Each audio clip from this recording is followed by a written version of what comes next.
Et l'invité ce matin, c'est vous, Mickaël Dillier. Bonjour. Bonjour. Vous êtes donc le président de la Fédération départementale des travaux publics. Alors avant de parler de plein de sujets qu'on veut aborder ce matin avec vous, déjà une première question. Qu'est-ce qui se cache derrière ce terme de travaux publics? Parce qu'on l'entend souvent, mais parfois en fait on le méconnaît.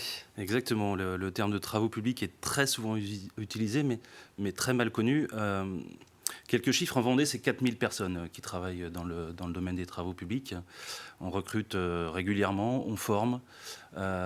Chaque entreprise a un certain nombre d'apprentis et le maillage est très régulier sur le périmètre et le territoire vendéen.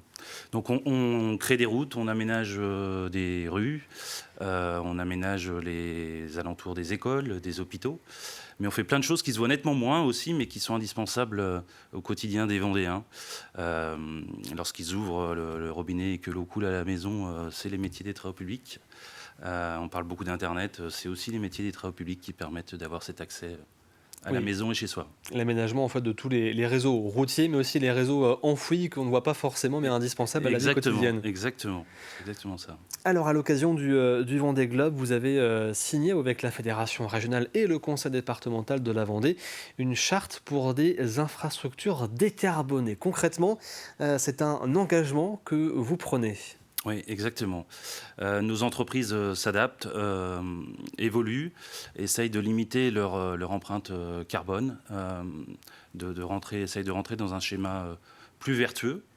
Et c'est dans ce cadre-là qu'on s'est rapproché des services du département de la Vendée et on a co-construit avec eux une charte pour notamment diminuer notre impact environnemental avec un certain nombre de clauses à l'intérieur et d'engagements.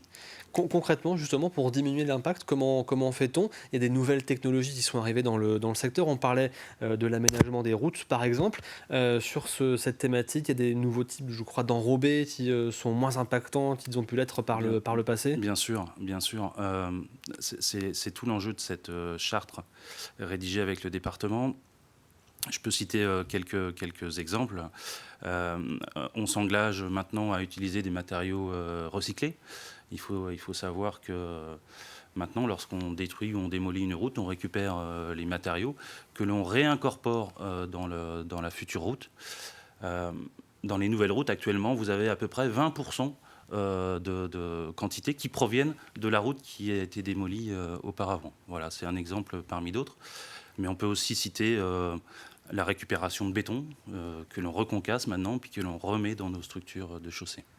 Il y a aussi un aspect de prise en compte, enfin de prise en compte plus importante de la biodiversité lorsqu'un chantier se fait, de mieux intégrer, entre guillemets, les infrastructures à l'environnement qui est à côté. Exactement, maintenant, dès qu'un projet est lancé, obligatoirement, il y a une phase ou une clause liée à la biodiversité avec des aménagements dédiés au respect de la biodiversité. Alors cette charte, elle est non contraignante, c'est-à-dire qu'il n'y a pas d'obligation pour les entreprises du secteur à la respecter. Néanmoins, on l'a vu d'ailleurs quand on a fait un reportage sur le sujet, il y a une vraie volonté de la part de l'ensemble des acteurs d'aller dans ce sens, de respecter au mieux cette charte. Comment vous l'avez senti, vous, par rapport à vos collègues chez l'entreprise du secteur? Comment ont-ils pris cette mesure? Dans notre domaine, on travaille déjà sur le sujet depuis de nombreuses années, hein. On est plutôt moteur sur ce sujet-là. Et c'est dans ce cadre-là qu'on s'est rapproché du département, voir comment on pouvait faire avec eux. Euh, et du coup, comment ça va se traduire? Ça va être dans les appels d'offres publics lancés par le département. Il y aura des clauses qui concernent ces engagements-là. Voilà, tout simplement. Mais le métier est déjà bien avancé sur ce sujet-là et a fait beaucoup d'efforts. Alors hier, à votre place, nous recevions le président de la Chambre de commerce et d'industrie, Arnaud Ringard, pour un petit point sur la situation économique en Vendée suite à leur dernière étude de conjoncture. Comment se porte justement le secteur des travaux publics? On sait qu'il y a un peu d'inquiétude, notamment par rapport aux commandes publiques en lien avec les difficultés budgétaires à la fois de l'État et aussi des collectivités locales. Alors si on regarde déjà 2024, les chiffres sont à peine définitifs parce que l'année n'est pas terminée, mais en termes de chiffre d'affaires, on va être à peu près dans un chiffre d'affaires qui était celui des années passées. Par contre, notre résultat, de manière générale, va être en baisse significative, et pour une raison majeure qui est la météo. Voilà, depuis un an, on souffre de conditions météorologiques catastrophiques. Et notre métier, comme d'autres, est très impacté par ces conditions-là. On met nettement plus de temps à réaliser les chantiers qui sont amenés à durer. Et du coup, ça nous pénalise énormément.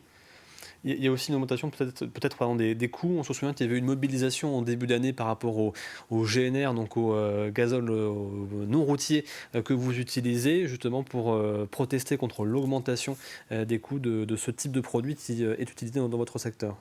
Oui, il y a eu une augmentation des coûts, mais plutôt très marquée sur l'année passée, 2023. Cette année, on a plutôt assisté à une stabilisation. Ça a été vraiment très impactant pour notre profession il y a un peu plus d'un an. Je dirais que cette année, ça a été plus mesuré en termes d'impact. Alors on parlait aussi donc des difficultés budgétaires des collectivités, donc de la commande publique.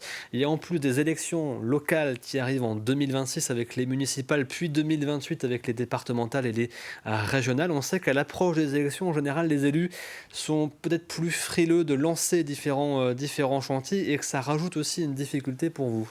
Les années d'élection dans nos métiers sont jamais les années où il se fait le plus de chantiers. C'est plutôt des années au ralenti. On a encore 1 ou 2 ans devant nous.